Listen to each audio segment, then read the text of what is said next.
I am going to introduce Michael Hinkle. The reason that I wanted to introduce him is that I am a huge fan of farmers markets and locally grown food. So, and he is the guy to know about this. He grew up in Charlevoix, and when he was in middle school, a lot of his buddies were working as caddies on a golf course, and he thought that'd be boring. And so he started working in a farm garden and thought that would be great. And that's kind of what started all this. So Michael is a Brooks College of Business, Grand Valley farm manager. He pursued his passion and made it a career. He studied regenerative and sustainable agriculture at Grand Valley. He realized that this was exactly the career he'd been seeking. He was able to work outside and farm using sustainable methods that were better for our environment and didn't require large numbers of land and resources in order to make a good living. He volunteered at the Sustainable Agriculture Project at Grand Valley during his academic year and found a community of students, staff, and faculty who loved working in that area. He began to volunteer every Friday, which led to an internship. And then after he graduated, he was hired as the farm manager and educator for the Office of Sustainable Practices in 2021. He loves to work with students. He loves to engage them in working in the farm and give them the same kind of passion that he's had in the past. And I asked him what he did in his spare time. He has a home market, but the last year he didn't grow much because he was growing a lot out here. And his thing that he likes to grow the best at home are heirloom tomatoes, which are everybody's favorite. So please welcome Michael.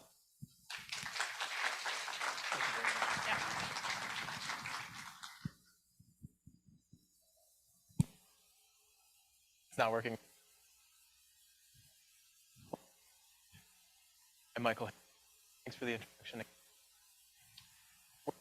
About resiliency through sustainability and the importance of local food. It's still not working? How about now? Is that better? The problem, I'm so that's a bit of the problem. How about now? It is on, so if I like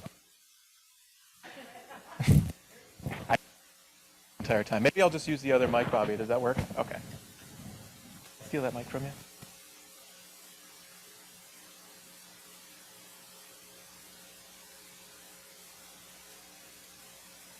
Oh, there we go. That's much nicer. So we're going to be talking about community resiliency through sustainability and the importance of local food in those two roles. So community resiliency and sustainability, you can have huge impacts on your community's strength and its ability to bounce back from certain things, and then also community sustainability by supporting local food. And we'll go into that in detail, and then how you can support local food systems in Grand Rapids as well. So I'm trying to cover all the bases here. We're going to talk about why you should support local food, and then how you can do it in the Grand Rapids area. So what is sustainability? There's a variety of definitions. The literal definition from the dictionary is meeting the needs of the present without compromising the ability of future generations to meet their own needs. I've said that thousands of times because I'm the farm manager for the Office of Sustainability Practices, so it's kind of like a rinse and repeat thing at this point. But I think that literal definition is not, I have some issues with it because it's kind of grandiose. It's used in a national context, right? It's large and impractical in my mind. There's a lot of why, but there's not necessarily a how. Like, how are we going to meet those same needs, right?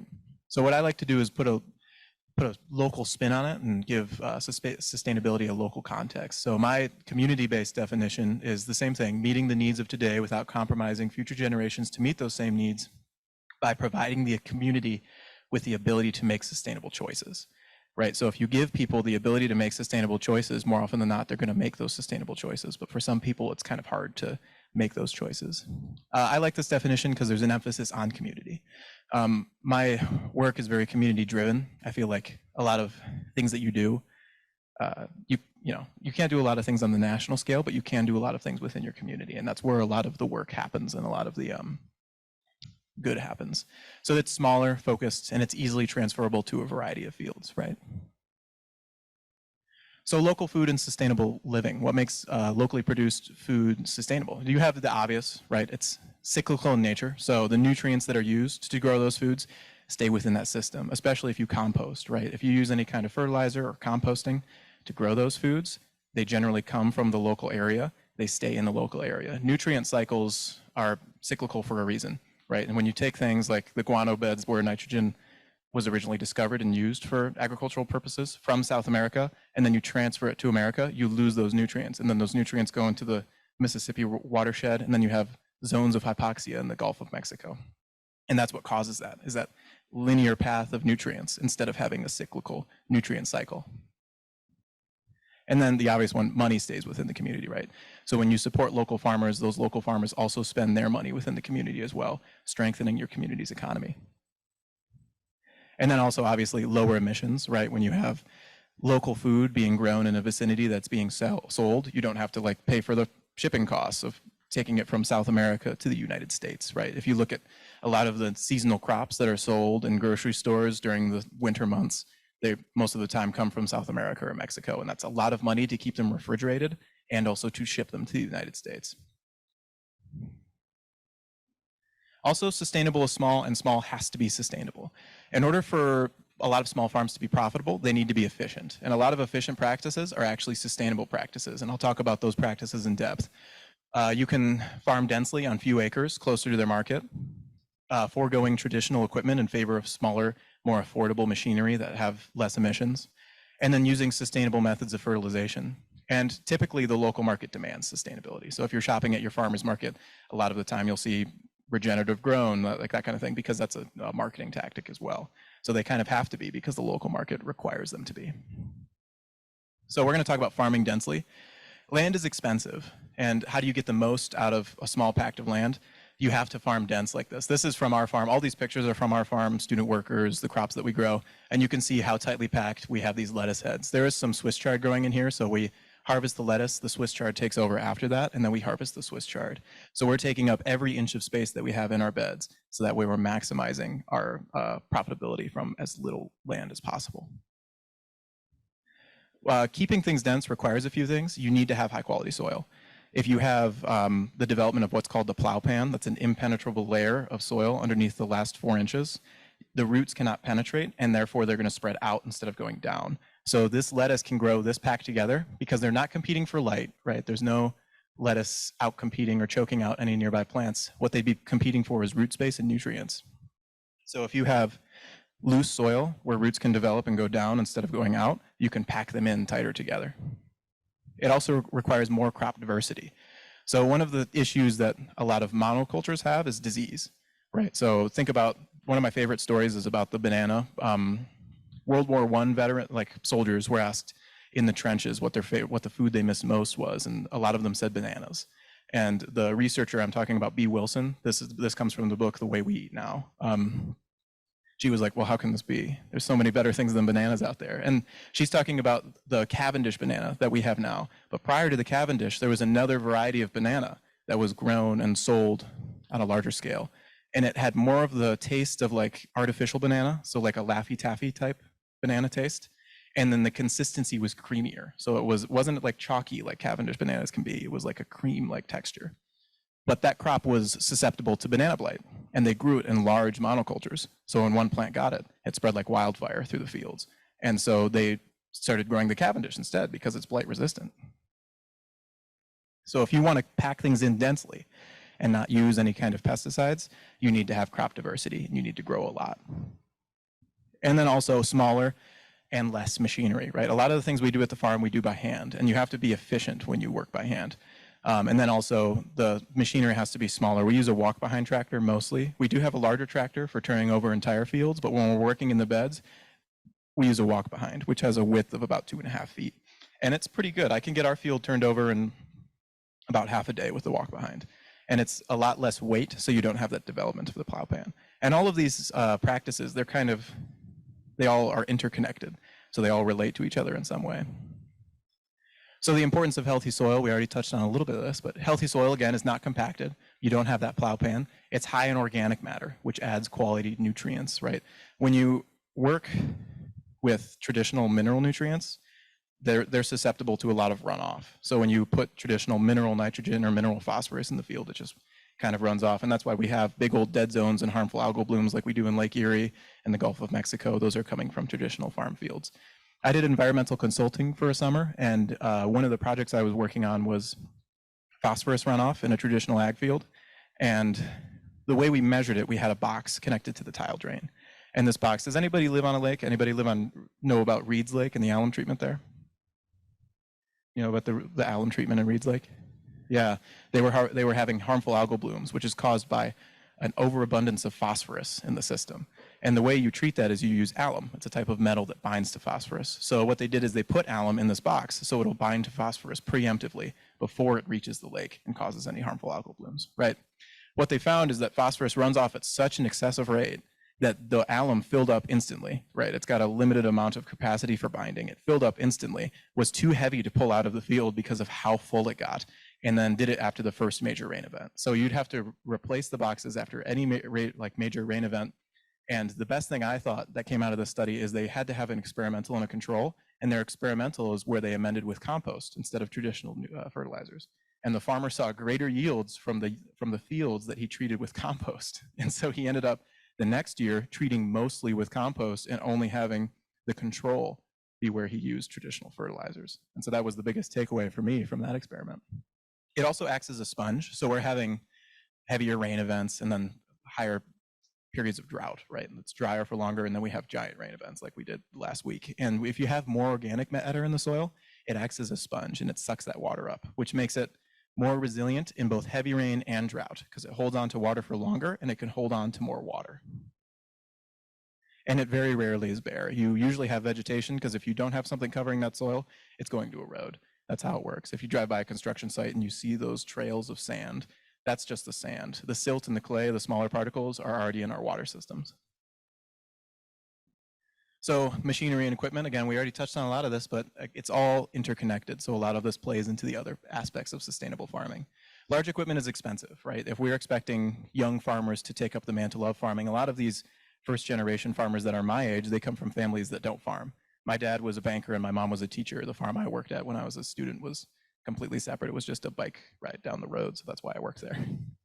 But most of them aren't like growing up into farming societies, right? And so they don't have the money or the equipment, and sometimes even the know-how to farm in traditional ways. And it takes up a lot of space, both in the field and in storage. Again, when you're using heavy machinery, you have to allow for more room. The farm I worked at was a traditional ag farm, and the rows were about 10 feet apart because that's how big the tractor was. And so in order to like maximize her use of space, 10 feet was the minimum she was allowed to go between rows. If she had them any closer, she would run over crops with her tractor whenever she used that equipment. And then again, it deteriorates overall soil health.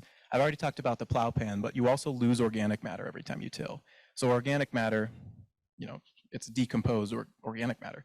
And when you expose it to oxygen, it is exposed to rot, essentially, and it'll decompose, and then you lose it. You lose that nutrient, you lose that organic matter. So when you till, you expose that organic matter to oxygen, and it dissipates faster. That's why you have a lot of, so when we first colonized America, right, when it was colonized back in the day, the Great Plains was a great place to establish farms. It was the breadbasket of America, right? There was a lot of organic matter because it was a prairie system where organic matter builds up over time because of the roaming packs of buffalo.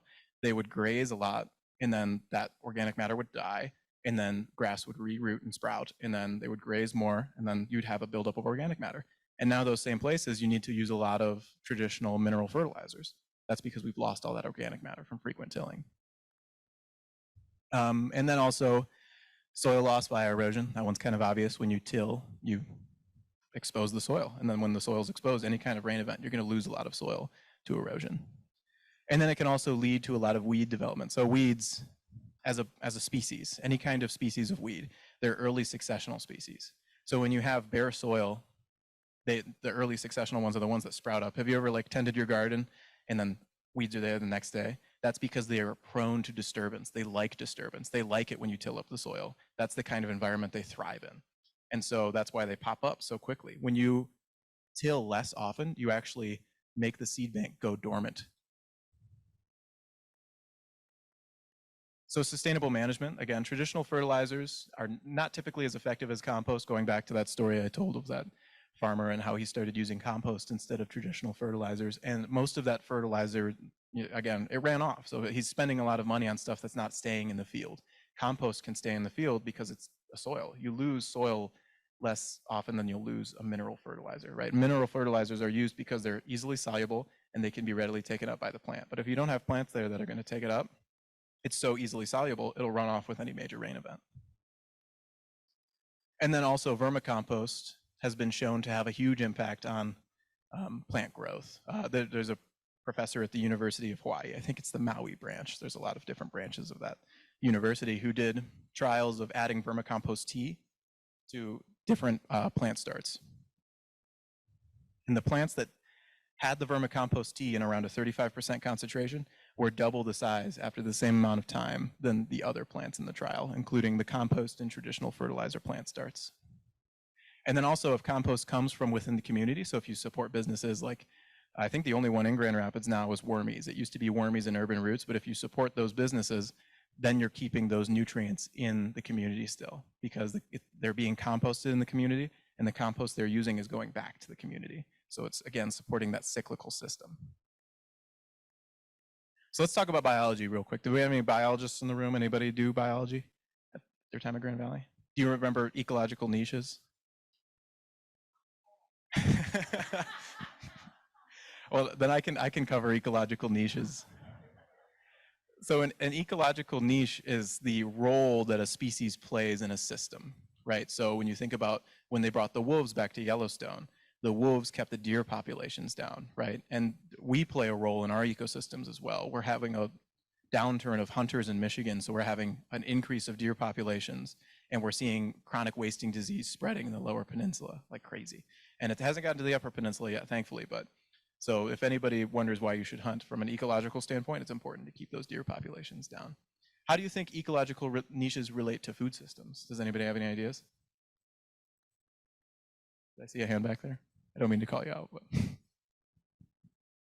I can just cover it real quick. So ecological niches relate to food systems in the way that, it's kind of like think about the farms as different species. Each individual farm fills a specific niche. So just because you have a lot of local farms doesn't mean they're out competing each other. They just fulfill specific niches. And then functional redundancy. That is it's kind of its own definition, right? Functional redundancy as in a functional form of redundancy.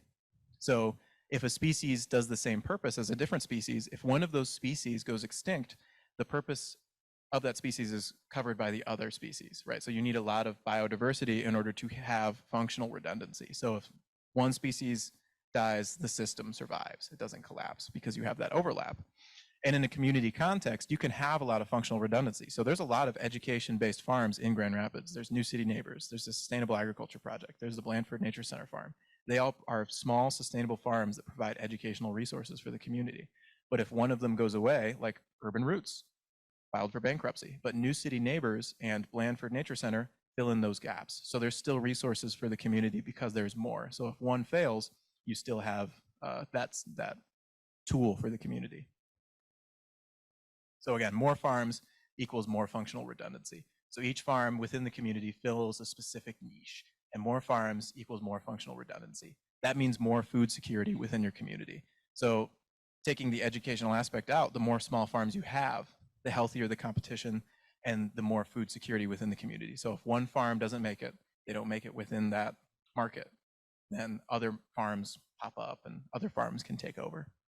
And it increases the accessibility and affordability of locally grown food, because the more farms you have, the more the prices will kind of drift down. So why should you care? By buying locally, you increase the resiliency of your community, right? You're increasing the demand for that product. And increasing the demand increases local suppliers. So if you're selling out, if that farmer is selling out every week, he'll grow more and he'll potentially lower his prices because he's got that increased demand. He wants to draw on more customers. And the more farms you have, again, the more you'll have that balance. Let's talk some economics. Now, I'm not an economics professional. That's the caveat that I have here, but I do have sources for these different things. It's just like how much money is spent on food. So shopping sustainably can sometimes be expensive. Sometimes it's cheaper. You know, for some things, it makes sense to get the sustainable alternative. Organic foods are typically 7 to 82% more expensive than their non-organic counterparts. Spinach was at that 7%. Eggs was at that 82%. You know, the more work that goes into it, the more expensive it is. But organic doesn't necessarily mean sustainable. Organic's been around since the 70s, and we've learned a lot since that kind of definition was created, what actually goes into sustainable practices. And usually organic just means they don't use traditional pesticides or herbicides. And there are pesticides out there that are certified organic that aren't necessarily safe. One of my favorites is, I think it's called neonicotinoid, and it's a pesticide made of a natural derivative from plants. But you know what else is made from plants is cocaine and heroin. You know, like those are also made from plants. And neonicotinoid is just a hyperconcentration of nicotine. And nicotine is not great for us, right? So when you're using those pesticides, it doesn't necessarily mean that it's better. And the US also spends far less on food. So 7.1% of the average US household budget is spent on food, whereas 9.1 to 16% of the average household budget is spent on food in other countries. And what does that mean, right? We don't necessarily eat less. 60% of Americans qualify as either overweight or obese. That's because there's a surplus of cheap, heavily processed foods, and this adds to the obesity epidemic as well. And high demand and cheap production means high supply, right? So do consumers really have a choice? So I wanted to do some price comparisons here. So the standard Meyer eggs is $2.59, whereas the Meyer brand, this is the True Goodness Meyer brand, organic variety are $4.09. And standard spinach, $2.39, whereas the organic spinach is $3.49. So you can see that price difference, right? And if you're shopping at Meyer and you have a limited budget, right, you're part of the lower 50% of the tax bracket, how likely are you to choose these varieties versus these varieties? And alternatively, how likely are you to choose those versus heavily processed foods that are ultra cheap, right? So you can get a set of 8 snack pack crackers for $3.49, the same price as 12 eggs. Let's compare that to other breakfast foods as well. Family-sized box of Frosted Flakes is $3.49. That's how much the eggs were, and the eggs probably can't feed a family for a week, right? So they're going to choose this heavily processed alternative because it's cheaper. And what are the ingredients of these heavily processed foods? Well, let's talk about the different types of processed foods. You have group 1, which is unprocessed, vegetables, fruits, etc. They can be eaten raw, typically dairy products like milk, etc. You have group 2, which is culinarily processed. That's cooked items or processed ingredients. So cooked vegetables, cooked meats fall into this category, as well as eggs. And then cheeses, you know, past processed milk. And then you have group 3, which is totally processed. This is cooked items from category 2, like flour, so breads and pasta, you know, those kinds of things. And then you have group 3, which is ultra processed. They're unrecognizable derivatives of ingredients. that's the definition of group 4. Oh, I said group 3 twice, that's my bad. And these are mostly prepackaged foods. So then we're gonna get into the ingredients. I used everybody's favorite of Twinkies. It's enriched bleached wheat flour with all of these additives. Water, sugar, these are the ones I want you to focus on. Corn syrup, high fructose corn syrup, partially hydrogenated vegetable or animal shortening. So, you love that in your ingredients, which it is comprised of soybeans as well as other seed oils. What I want you to focus on though is that corn syrup and that vegetable oil, right? So Diets Distilled Notes, successful diet out there suggests the consumption of ultra-processed foods. No matter what kind of diet you follow, Mediterranean, Atkins, keto, right? Michael Pollan's food rules, if there's more than 5 ingredients on the list, it's over-processed. So if we go back to the Twinkies, that's probably a titch more than 5, right?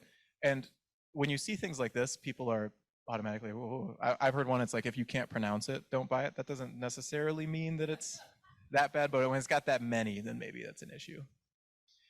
And you know, his rules are, he's got a whole book of rules. I don't really, 97, that's too many rules. So I just distilled it down to 2, which is more than 5 ingredients over processed. And if you want processed food, you can make it yourself, right? Make pizza at home, that kind of alternative. And the common ingredients in ultra processed food, you have corn, right? Corn syrup, high fructose corn syrup, et cetera. Soy, vegetable oil, soybean oil, et cetera. And then wheat in the form of enriched flour. And then corn is also used for feed for most commercial meat factories, et cetera. Corn, in general, not very great for the soil, right? Corn is shallow rooting, so it doesn't necessarily need to go lower than the plow pan when you plant it in fields. It's very shallow rooting. The problem with shallow rooting plants is it doesn't help hold on to the soil at all. So when you have a lot of corn, you have a lot of runoff. It requires heavy fertilization, so you need to use a lot of those mineral fertilizers that we talked about. And then the processing depletes energy input. So there's this 10% rule in biology. As you move up the trophic levels, the like food web, you lose 90% of the energy created. So when the cattle eats the corn that was grown, 90% of the energy that we put into growing that corn is lost to make 10% that the cattle keeps. And alternatively, when we eat the cattle, you lose 90% of the energy that the cattle created.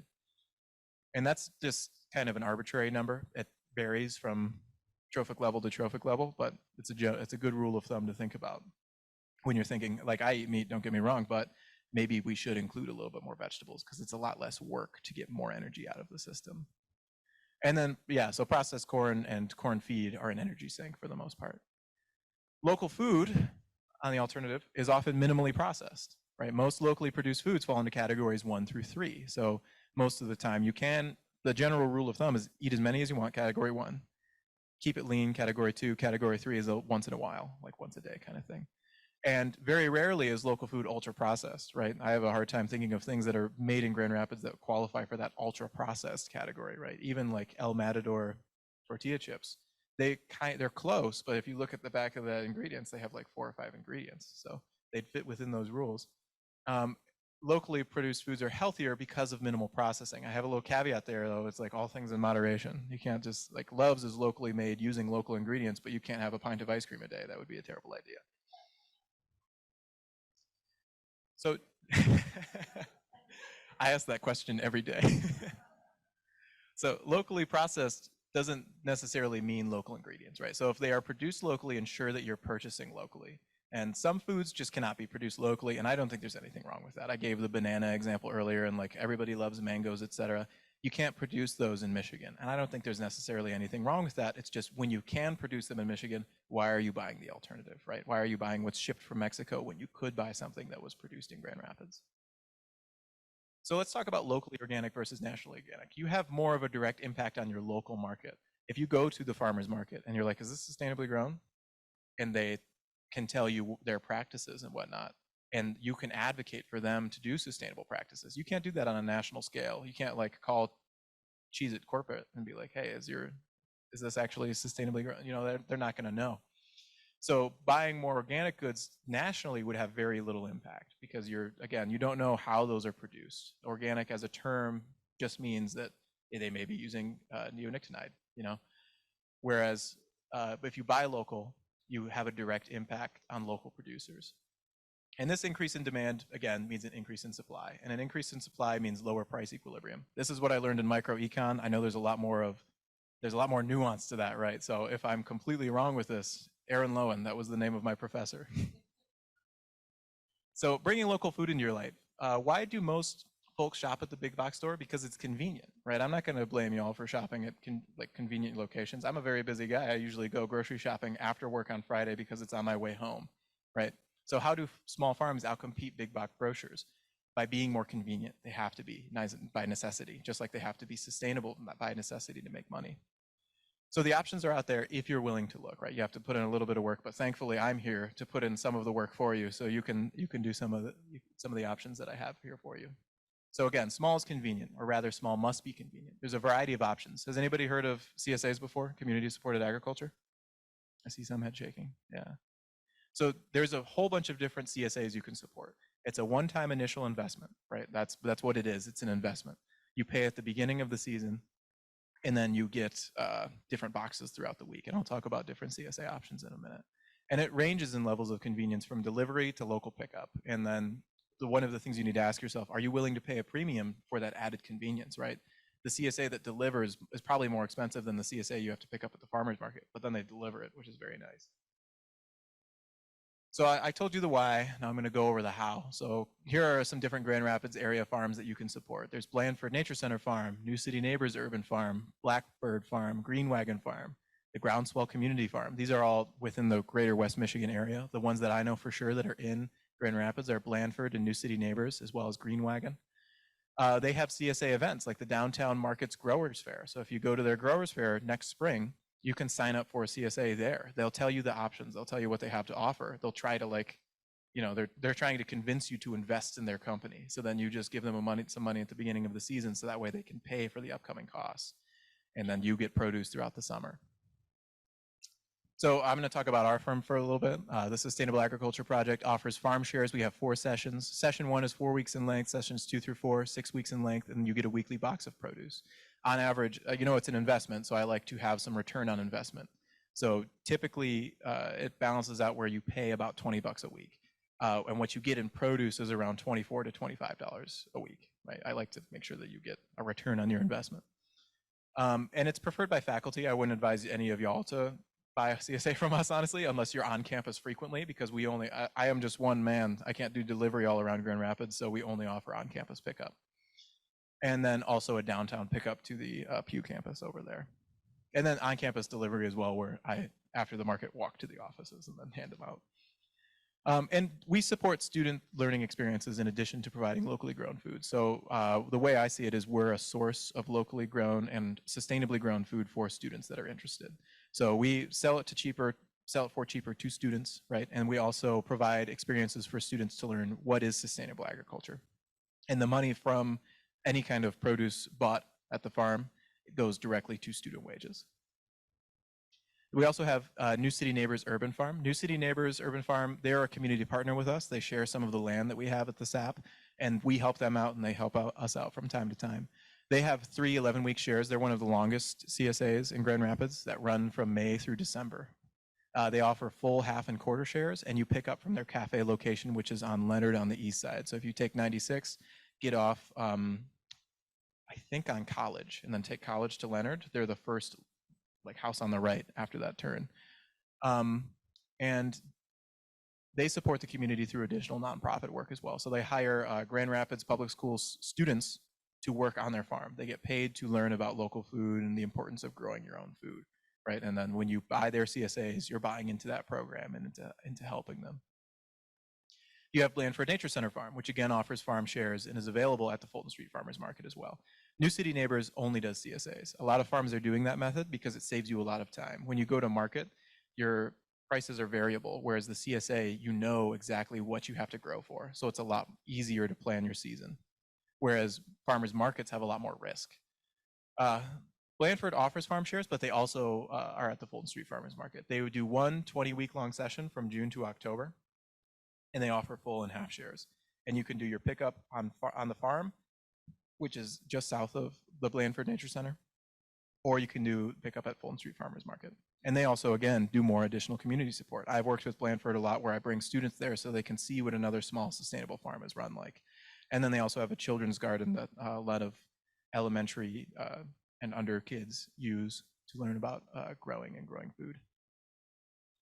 So again, local resiliency, it's more than money, right? So the common initiatives between these farms, we provide support for the community beyond local food production. We provide educational resources for students in a wide breadth of ages. I have a high school tour that's coming out next week, and I gave a tour to middle schoolers over the summer, right? So we all offer exposure to sustainable agriculture to kids because it's important that they know where their food comes from. Because if we go all the way back to this slide here, who are these marketed for? Yeah, exactly. Are you guys going to buy any of these? It's very bright colored boxes and it's hyper palatable food that tastes very good. So that way you want to eat more of it because it's marketed for kids in general. So kids need to know where their food is coming from in order for it to make a lasting impact. Oops. And there's an emphasis on education and food sovereignty and security, right? So a lot of these farms, they know what they're doing. They know that they're giving into the community and that they need to provide resources for the community in order for there to be an impact. And when you're supporting locally in Grand Rapids, you're doing more. So all of these farms, they know their market, right? They need to offer these educational opportunities in order for people to support them. And so when you support them, you're giving back to Grand Rapids in more than one way. So thank you for supporting local food systems. We're going to do a questions panel as well. But if you have any questions and there's no time, or if you just want to chat, you can email me at sapmanager@gvsu.edu. I can answer anything garden related. So try to keep it sustainable agriculture related. But I have had people ask me about bees and things. Like I made the mistake of giving somebody my phone number and telling them I'd give them advice on bees. So they like call me every week and they're, my queen cell is not coming. And so, so email, but I can't answer any of those questions. And I love to answer questions like that. So feel free to reach out whenever y'all have time. And I'm 5 minutes short of what I had allotted time for, but we can do questions now if that's okay with everybody. Yeah.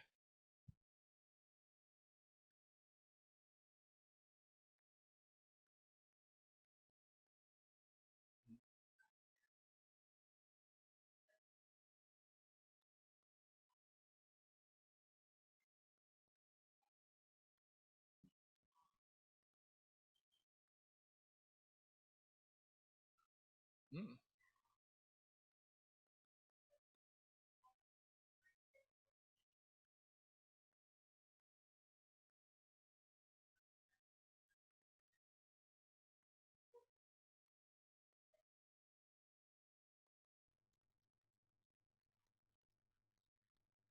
Mhm.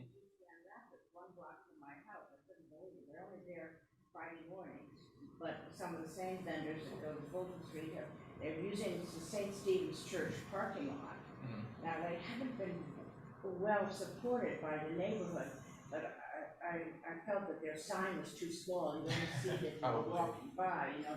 And then towards the end of the summer, they started using these huge banners that were much more obvious. So I think that they're going to try and, you know, build their market, their customers by coming. They're going to come next year, even though it wouldn't be hugely successful. But yeah, you got to build up. yeah. So really enjoyed that so much, and the quality was excellent. Everything I had, melons and baba ganoush, one person made. Wow. Just sort of amazing. And the mushroom people were there too. Oh, Michael Powell's Garden. Was that Michael Powell's Garden? Yeah. Yeah, they're great. They also give tours to students, so that's another example of the interconnectedness of the community. Can you talk to the microphone? Oh yeah, sorry about that. So I quickly for the people online, what's your name? Kent. Oh, Kent. Kent, let me know about 2 additional resources. There's FarmLink online. Is that right? Yeah, and then the offshoot of Fulton Street Farmers Market that's on the east side of Grand Rapids. And what parking lot was that in again? St. Stephen's Church. St. Stephen's Church. So if you're interested, those are 2 different Franklin. resources for local food. I forgot what I was saying though about. What was I talking about? Mushrooms, yeah, Michael Powell's Garden, that's another great local vendor, and they also give tours to students. I reached out to them and said, I have students that are interested in what it takes to grow mushrooms and whether or not we can do that at the SAP, and they offered to give us a tour for free because they know the importance of keeping it within the community and community resources. If you want my talking mushrooms, though, you gotta get up early. Yeah. Like 11 o'clock. Yeah, I'm a big fan of their pink oysters. The pink oysters are great. Is there a question on that? Yeah, are you gonna give us the information for these CSAs and where to locate them and how to contact them? Yeah, the question was if I can get y'all the information for the CSAs, and I can do that for sure. I can make a Word document with links to the CSA signups and where to find all those, and then I can send it to Ashlyn, and then Ashlyn can deliver it to everybody, I think that might be the best way to do that. In the back there. Oh, sorry. Well, why are we not teaching this in our lower grades, our schools, providing gardens and cooking in the cafeterias for the students? And my daughter was a teacher out in Vermont, and they did this. And they were very successful at planting a garden and having the students take care of it, learning about this, and then actually the chef in the kitchen prepared with the help of some students. I mean, couldn't this be promoted as an educational thing throughout elementary and middle schools? And we just not have a long season? Why not do this? Part of it is the seasonality. I run into that issue too. Most of the students. Yes. Oh, yeah, sorry. The question is, why are we doing things like this on at the elementary level, Right? Why don't we have community gardens at elementary schools where they use the foods there? And I think part of it is the seasonality. I have that issue at Grand Valley where students, again, you only have them August through November for that section of the growing season, and then February through May or June for that part of the growing season. So that's part of it. But also I think a little bit, this is a personal opinion, I think it might have to do with the way education is handled. It's like a statewide, my mom's a teacher and I've heard about the Common Core for a long time about how they have like these set standards for what they need to teach. And that kind of thing is not in the Common Core, right? That's not something that they worry about. And so when you have teachers that want to go that extra mile, you do see that, but typically not very often because they have to do additional work to get that kind of thing done. So I know Robert Frost has a educational garden for their students there. That's a middle school. And then the high school visit, there is coming up, that's a Grand Rapids public high school visit next week. The teacher who organized that runs a farm club for their high school where students learn how to farm. So it does happen, but it's because of teachers' own initiative. It's not really, there'd have to be some policy changes to actually get it everywhere. Do you have a question? Yeah, first of all, where do you get your compost for farms? Right. And is there enough compost to cover the soil? You were sort of against tilling the soil because it creates runoff, but don't you have to till to get plants in the ground? And so how do you cross that barrier? And where do you get enough compost to make cover a large field? The question was, where do I get my compost, and then how do I process my field in order to get it ready for the season? So no-till, the studies of no-till usually, they're usually on smaller farms, and then sometimes they're on larger traditional farms that grow just like monocultures of corn. For us, we do minimal till, where we just turn the beds. We don't till off the beds. What I do is I have raised beds. I have my walk-behind tractor that has a rotary plow instead of a traditional rototiller. And the rotary plow is a corkscrew. So it flips over the soil in large aggregates instead of just tilling up the soil. And so I go through with the rotary plow after I've amended the beds with compost, and that flips the topsoil onto the compost, and it retains most of its shape. And then to make it workable, we use what's called a broad fork. It's usually in market gardens and sustainable systems, all the things are usually around 2.5 to 3 feet wide. So our broad fork is 2.5 feet wide. What I do is I put it in the bed, and then you take it back just a couple of inches, and that breaks up the aggregates just enough to where you can put the plants in. And it doesn't break it up much more. Because with rototillers, you have that, that corkscrew action where it kind of flips over that top 4 inches. With the rotary plow, it just takes up 1 inch or 2 from the aisles. And then with the broad fork, all it does is kind of like separate the aggregates without exposing any of the soil to the air. That's where the real loss of organic matter comes from, is that exposure to the air. For compost, there's a lot of different options. We do top grade, they do composted manure. Top grade in Jenison, and there's a constant stream of composted manure because there's a lot of cattle farms around here. So we have a lot of access to composted manure. And again, a lot of these farms are really small. Typically, local farms operate on like a 4-acre basis, and that's where they grow all their produce. I know the SAF is 4 acres. I think New City Neighbors is also 4 acres, and they have, I think, 100 CSAs. So they're able to support 100 people on those 4 acres. So when you grow that densely, you don't really need a lot of land, and therefore you don't need too much compost. How this would work if there were a bunch of small local farms, you would hopefully, again, have that niche where you have one farmer, like Wormies, they're based out of Jenison now, that processes the compost from restaurants and from people in order to actually have a constant supply of compost for local farms. But we're not there yet in terms of actual services. Did that answer your question? Yes, I get the impression that this is very work intensive, so you need a lot of people to till this land and do it right and harvest the products. That would seem to be expensive. Labor is the expensive part of a lot of what we do now. Yeah, for sure. The question was, this seems work intensive, and that labor would be the biggest cost, and that is the biggest cost for market gardens. One of my favorite market gardeners, and then there's another example of this kind of approach to sustainable agriculture in northern Michigan, Bear Creek Farms in Petoskey. They do lean farming. So Ben Hartman wrote the book, The Lean Farm, and what he advocates for is he takes the concepts of Toyota, so streamlining and increasing efficiency by minimizing waste, and he applies it to his farm. So he works 30 hours a week.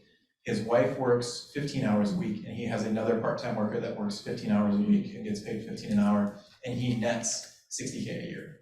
And that was 10 years ago. So I don't know how much he's netting now, but the way he minimizes waste is he only sells to restaurants.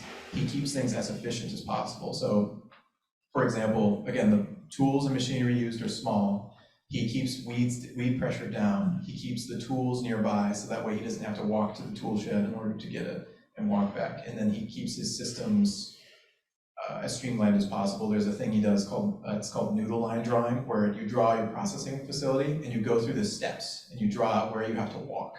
And what he does is he tries to straighten the noodle, per se. So when you go through this processing system, you straighten the noodle of where you walk in order to minimize even just the waste of walking around your farm.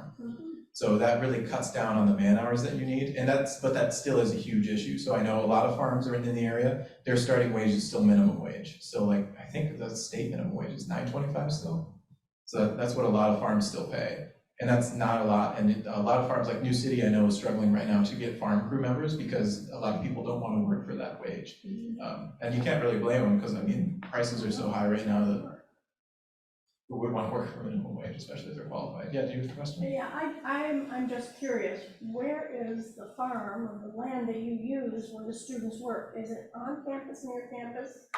The question was, where is the farm, the Sustainable Agriculture Project on campus? It's at the Allendale campus, and it's over on Loose Street. So if you take Campus Drive south, or 48 south, as if you're going to Holland, Loose Street connects those two drives. I think Campus Drive turns into 42nd at some point, but it's technically in Jenison, although just our mailbox is in Jenison, I guess. We're really close to campus. It's about a half-mile walk. I didn't realize there was one. I didn't realize that was going on. Most students don't even know that that's going on. That's one of the issues we have, is exposure to students, especially early on. So I've been working on trying to give guest lectures to entry-level classes, and we are having we have a huge increase in interns. This last fall, we had 4 academic interns, and this fall we have 10 academic interns. So we're seeing an increase because I'm out there telling people to come to the Spreading the farm. word. Yeah, you got to do it on the ground, because as much as we would like to push through social media and whatnot and use our platforms for that kind of thing, what gets students out there is involvement in the classes. And then when they are out there, they build a community, and then they're out there all the time because that's where their community is based out of. So That's terrific. yeah, you gotta build it up from the base. So it's really nice. That's one of the reasons I love working with the students, is seeing that community grow. Yeah. A lot of the interns from the last year are now great friends, even though they don't intern there anymore. And I've seen like people move in together after they interned with each other at the farm because they felt such a sense of community there. Right. Yeah. So I have a question about,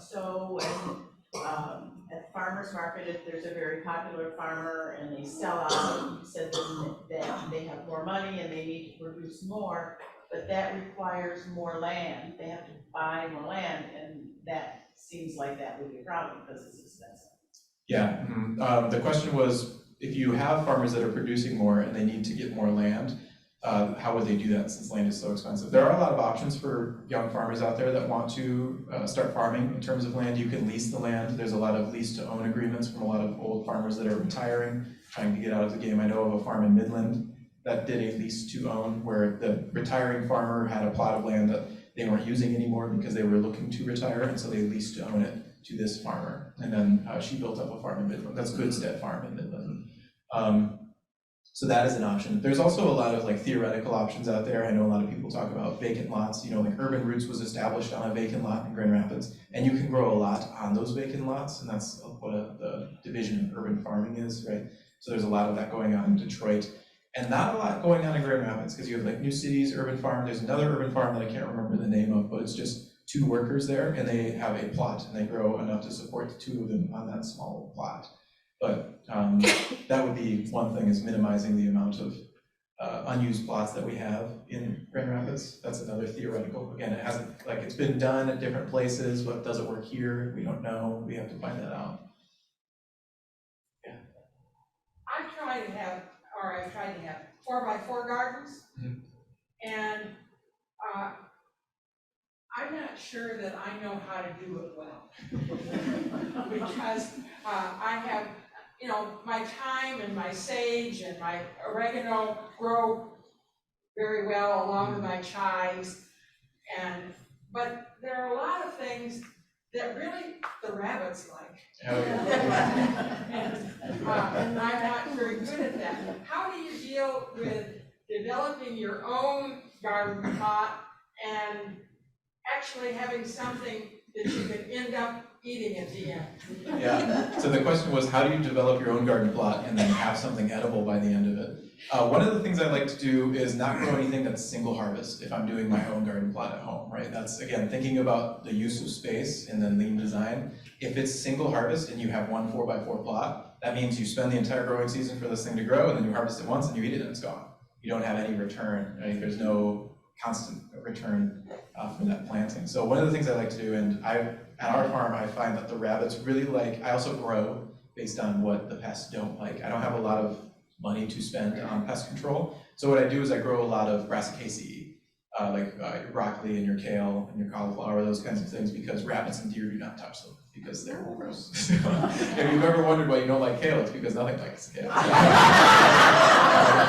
So I grow a lot of kale and a lot of Swiss chard, and rabbits don't necessarily like that. And then sometimes on my scale, I can let the rabbits go wild because, so with our tomatoes, I don't know if I have a picture in this of our tomato plants, but with our tomatoes, they're up really high. So, oh, this is a good picture. So you can see we do a trellising system, so we keep it out of reach for the pests as well.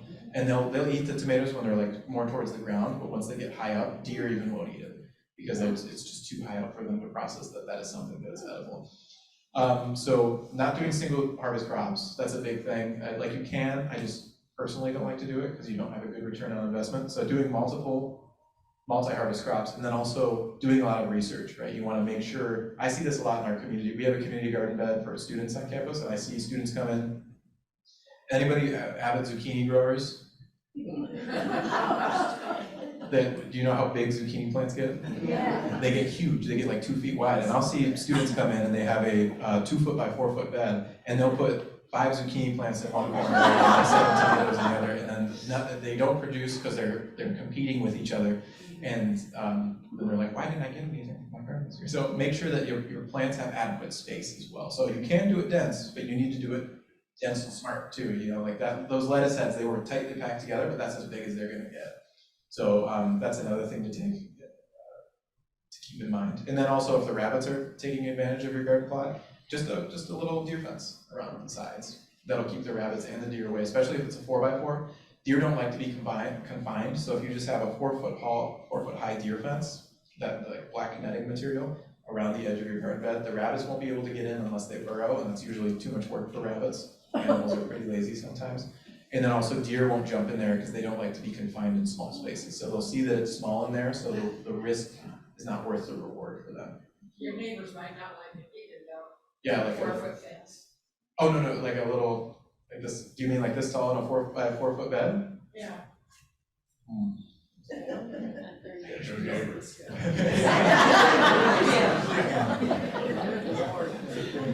Yeah, I would just get new neighbors.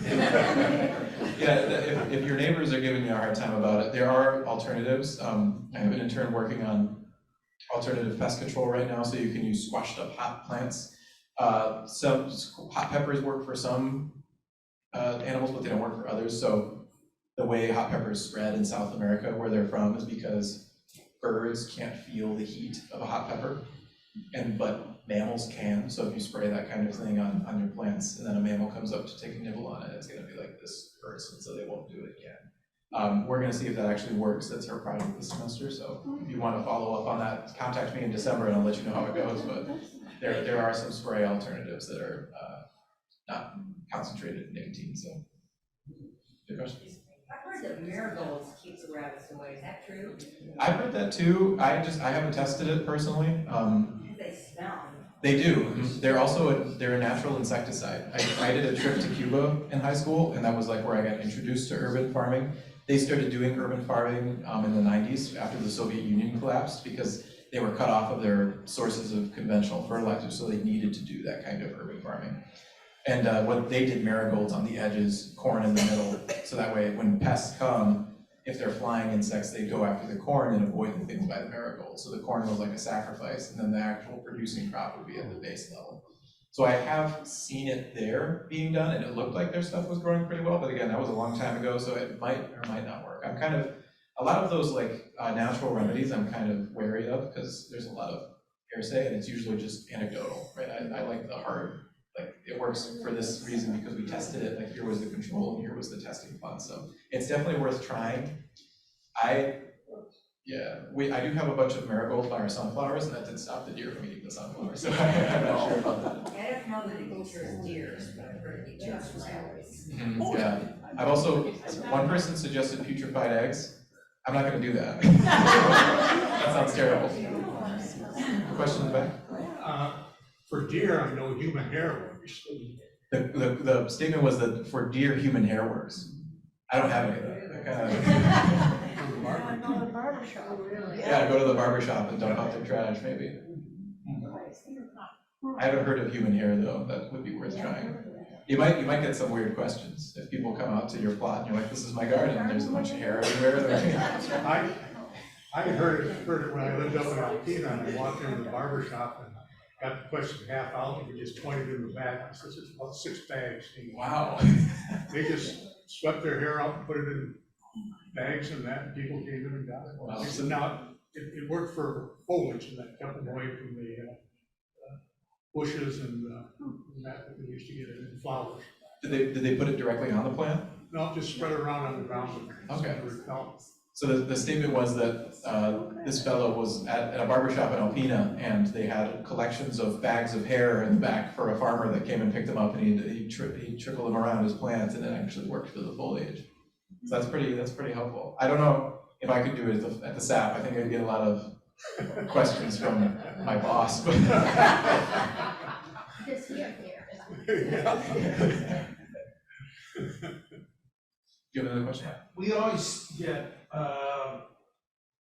vegetables and fruits in season, but the seasons, some of them are really short, like a week or two for strawberries or raspberries, and then there's a big gap in the middle of the winter when nothing grows, so there aren't anything local. So how do you get around that? So the question was, how do you get around to the inevitable seasonality of local food? And that is a big issue, especially in Michigan, right? We have a long, cold winter here.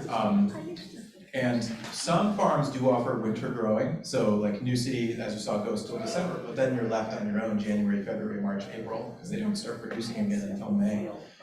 Typically, a lot of people think that one of the limiting factors for winter growth is temperature. It's not, it's actually light. The light hours are so much shorter, and that's what plants need in order to actually develop, right? They need that light. So there is, like, you can do heated greenhouses, and people do artificial light to grow year-round. Like Bear Creek is an example of a farm that does that.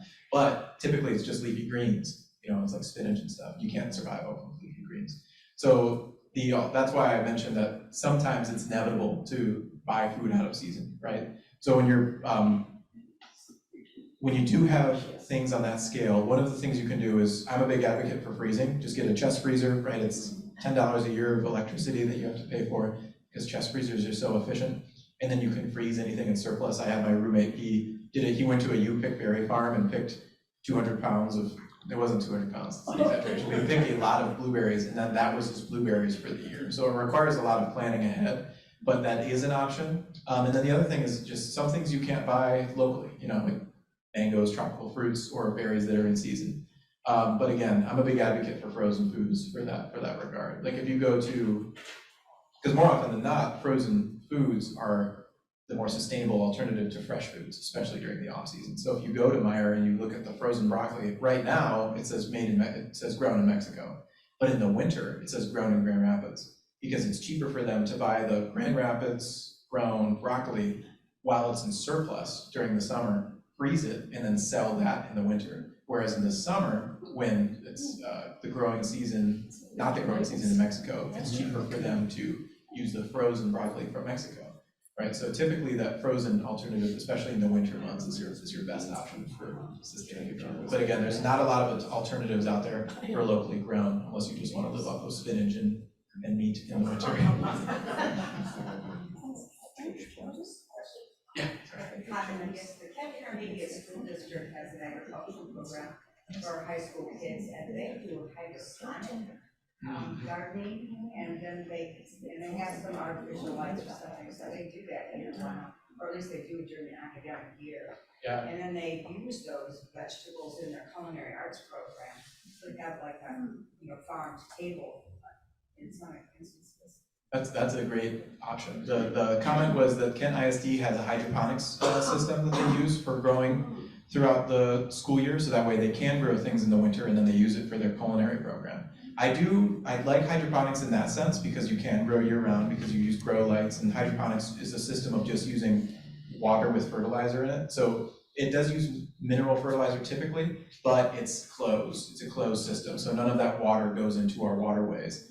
Some of the issues I have with hydroponics is sometimes they're a little over-engineered, where I've seen a lot of hydroponic setups that are like shipping containers that are full of grow systems, and those drive me crazy because you have grow lights in there in a shipping container. You know, all you have to do is expose the greens to light when it's naturally available. Also, shipping containers with grow lights going constantly gets very hot.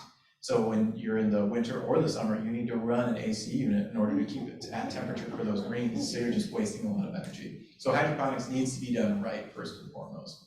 I think a lot of people that do hydroponics are drifting away from that approach of doing it in like enclosed spaces where there's no access to natural light. Like I bet you Kent ISD uses. Yeah, they have a really large one that's open. Yeah, they have an open greenhouse. There are a lot of windows. Exactly, that's super necessary. So a lot of places started with like using those like closed systems, and it was like, this is kind of silly. I don't really, you're wasting a lot of energy, but so it has to be done smart. But it sounds like they're doing it smartly for sure. And I think it's like self-sustaining that the water's recycled, and maybe there's some fish in there or something that provides fertilizer. This seems to be a really natural system. Yeah, some systems do, the statement was it seems self-sustained, and a lot of systems use fish, and some systems do that. It's aquaculture. It's like you grow both fish and greens, and then the fish are composted in order to have a form of fertilizer for the greens.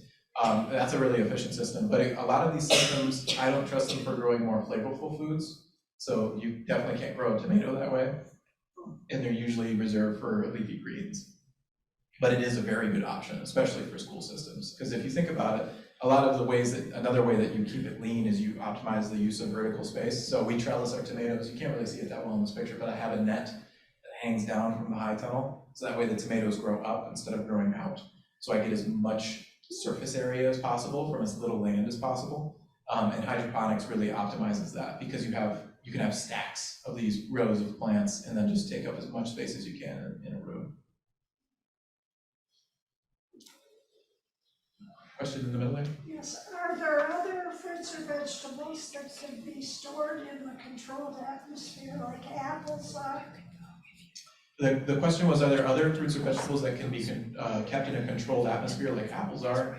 I think most things could. The problem is cost, because when you have that kind of infrastructure, it's super expensive, like a high tunnel to keep your apple trees in order to, we've been seeing a lot of these temperature fluctuations, right, where you have that early frost or that late frost. This happened last year in June. I have a high tunnel, thankfully, for our tomatoes, but I know a lot of my friends that planted their tomatoes June 1st, and then I think it was June 6th, we had a heavy frost, so a lot of people lost their outdoor plants. Because the general rule of thumb, right, was always plant after Memorial Day. At least that's what my great-grandpa said. And, these people followed that rule, but then they still lost their plants because we were having more temperature snaps. We're having more variety in our weather. So what a lot of orchards are doing, they're doing that kind of system where they have covered apple trees. But if you have an established orchard, covering all those apple trees is going to be very, very expensive. Most high tunnels are in the tens of thousands of dollars, so it's really the limiting factor. Although most plants can be controlled in such an environment. Also, a quick note on that, most plants in controlled environments like that also produce better because you have direct control of the temperature. New City Neighbors has a high tunnel on our property. That's a very high-tech, it was a $40,000 huge advanced tunnel that has a temperature control system that just automatically rolls up the sides with the temperature, so it stays at a constant 85 degrees. And they had tomatoes 2 weeks earlier than we did, just because they had that consistent temperature. So when you have that kind of system, you also have an increased control and quality. And using manure for composting, manure is loaded with E. coli, and recently we've had another outbreak of E. coli, which happens every now and then from lettuce in particular. You talk about keeping your plants clean, but I don't know how how do you do that, and how is it possible to keep out the E. coli? The question was, how do you keep out infections like E. coli when you're using composted manure? One of the things you can do, and this is my preferred alternative, is if you have a local system that's processing compost, you hopefully won't be composting manure. Manure is the source of the E. coli, right, because it's the animal waste. But if you're composting foods and if you're composting them properly, you won't have any bacteria that can cause harm like E. coli can. So that would be the first, but that's not an option for us, right? We only have manure right now, so we have to use compost manure. I do think that straight manure is more susceptible to E. coli contamination than composted manure. This manure that we get is broken down through fermentation and then also mixed with topsoil. So I don't think it has any E. coli in it, but there is still a risk, like if it was not processed properly. What we do and what all farms have to do is they follow food safety guidelines where they process it. Our processing facility is a wash bin to get all the dirt off, a wash station in order to get any residue off, like if it's a beet or a root vegetable, we really have to scrub it to get all the dirt off. And then we rinse it in a sanitizer solution. So the sanitizer solution that we use it's pretty common. I don't know the exact chemical formula, but it's very similar to Star San. Any home brewers? No home brewers, this is great. But in home brewing, you have to sanitize all your equipment and you use what's called Star San. And all it does is it lowers the pH to a point where bacteria can't survive, and you don't rinse it after that because it naturally dissipates on its own. And Star San is very safe. It's food safe. You could drink it if you wanted to. I wouldn't recommend it. You'd probably get an upset stomach. But there is like trace amounts of Star San in Coca-Cola. So it's usable and it's food safe, and that's generally how we get all the bacteria off. I will say one of the things, so when you have a large scale production, like all of these recalls, they're not your local farm, it's like Dole or something, right? When you have that larger scale, it's harder to control quality. Whereas when I'm doing harvest, like today's our harvest day, after this I'm gonna run over to the farm and start our harvest, but when we're doing harvest, I can look at each individual plant and be like, that, we can't harvest that, we can actually keep an eye on that kind of thing. Another threat for E. coli contamination is wild animals. If you have birds flying overhead right there, what do birds do, right? You ever parked under a tree? Like that, your crops are constantly exposed to that. So you need to keep an eye out for that kind of thing, and that's harder to do on a larger scale. But for my 4-acre farm, like I can walk the property and make sure that nothing's contaminated. Awesome. Yeah. We frequently drive south of Grand Rapids, about 35 miles, and we see a lot of farmland, but very few small farms. You see huge fields of corn and soybeans. Who's doing that? Who's behind? What are the corporations or businesses that bought these small farms and that get into these vast fields? The question was, who's behind the large swaths of cornfields and soy fields that we see? I don't like to, a lot of people are like, well, the farmers need to change their ways, and it's like, well, they're just doing what they've always done, and it's generated a profit for them. But what I like to think about is, first of all, again, those corporations that are paying for this corn at a very cheap price to turn it into corn syrup to make the hyper-processed foods that we think about. But also, so typically they are like individual farmers own that land and then they sell it to feed companies and whatnot. But I think the real culprits, and I'm gonna sound like a conspiracy theorist, but I think the real culprits are the government, because they do subsidize corn growth, right? The Farm Bill is all about corn and soy production. because they want those hyper-processed foods in the system. So if we were able to fund, and I think there is like the new Farm Bill has some language that's more geared to small independent farmers, young farmers in particular. If we were to subsidize local farms like this instead of subsidizing corn production, we might actually see more local farms popping up in lands like that. So I think it mostly has to do with that, again, that subsidization of corn and soy. One of the, I never fact checked this, but the previous farm manager, Yusuf, one of the spiels he gave when people came to visit the farm is that the average income for a farmer after you remove subsidies is negative 30,000, because we subsidize the production of corn and soy very heavily. And I, like, regardless of your feeling of taxes, I feel like that's a huge like sink of money for the production of corn and soy, just for most of that value and that energy to be lost in the processing, either as feed or as in hyper-processed foods. That's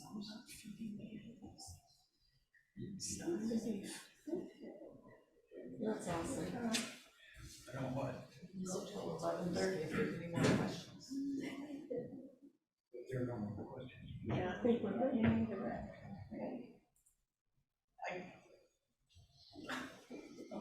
Wonderful. I hope that you all will help me in joining Michael for the informative talk today.